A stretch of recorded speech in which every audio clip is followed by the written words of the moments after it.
Hello everyone. Today I have come up with an interesting topic, that is the usage of has and have. എവിടെയാണ് has ഉപയോഗിക്കേണ്ടത്, എവിടെയാണ് have ഉപയോഗിക്കേണ്ടത് എന്നുള്ള confusions നമുക്ക് എപ്പോഴും മിക്കപ്പോഴും ഉണ്ടാവും അല്ലെ, പലർക്കും ഉണ്ടാവാറുണ്ട്. ഓക്കെ, സോ അത് നമുക്കിന്ന് ക്ലാരിഫൈ ചെയ്യാം. ഓക്കെ, സോ ഹാസ് ഹാവ് അതിന്റെ യൂസേജ് നോക്കുമ്പോൾ ഫസ്റ്റ് ഓഫ് ഓൾ എനിക്ക് പറയാനുള്ളത് ഒരു ടിപ്പാണ്. ഓക്കെ, നമ്മൾ ഹാവ് എവിടൊക്കെയാണ് ഉപയോഗിക്കുന്നത്, ഏതൊക്കെ വേർഡ്സിന്റെ കൂടെയാണ് നമ്മൾ ഉപയോഗിക്കേണ്ടത്, അതാണ് നമ്മൾ ആദ്യം നോക്കുന്നത്. Okay, let start. ഇതിന് വേണ്ടിയിട്ട് ഒരു പെൻ ആൻഡ് പേപ്പർ ഒക്കെ നിങ്ങൾ എടുത്തു വെക്കുക.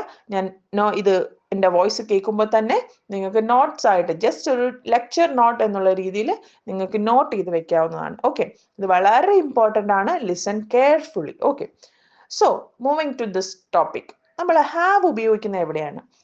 ഐ, യു, വി, ദേ, ഈ ഒരു 4 കാര്യങ്ങളുടെ കൂടെയാണ് നമ്മൾ എപ്പോഴും ഹാവ് ഉപയോഗിക്കുന്നത്. ഓക്കെ, നമ്മൾ I, you, we and they, ഈ 4 എണ്ണത്തിന്റെ കൂടെ നമ്മൾ എപ്പോഴും ഹാവ് മാത്രമേ ഉപയോഗിക്കുള്ളൂ, മറ്റ് ഒരു യൂസേജും ഉപയോഗിക്കില്ല. I have, you have, we have, they have, അങ്ങനെ ഉപയോഗിക്കുള്ളൂ. Okay, that is the first tip I want to give you. And at the same time, the next one I wanted to tell you is that has എവിടെയാണ് ഉപയോഗിക്കേണ്ടത്? Okay, he, she and it, ഈ 3 കാര്യങ്ങളുടെ കൂടെയാണ് നമ്മൾ എപ്പോഴും has ഉപയോഗിക്കുന്നത്. She has, he has, it has. Okay, നമുക്ക് singular, plural എന്നൊക്കെ പറഞ്ഞ് പറയാം, ബട്ട് അതിൻ്റെ ഒന്നും കൺഫ്യൂഷൻസിന്റെ ആവശ്യമില്ല. What you have to keep in mind, നിങ്ങൾ ഓർത്ത് വെക്കേണ്ട ഒറ്റ കാര്യമേ ഉള്ളൂ, ഹാവിന്റെ കൂടെ നമ്മൾ എപ്പോഴും ഐ, യു, വി, ദേ ഇത് മാത്രമേ ഉപയോഗിക്കുള്ളൂ. ഹാസിന്റെ കൂടെ നമ്മൾ എപ്പോഴും ഹി, ഷീ, ഇറ്റ് ഇത് മാത്രമേ ഉപയോഗിക്കുള്ളൂ.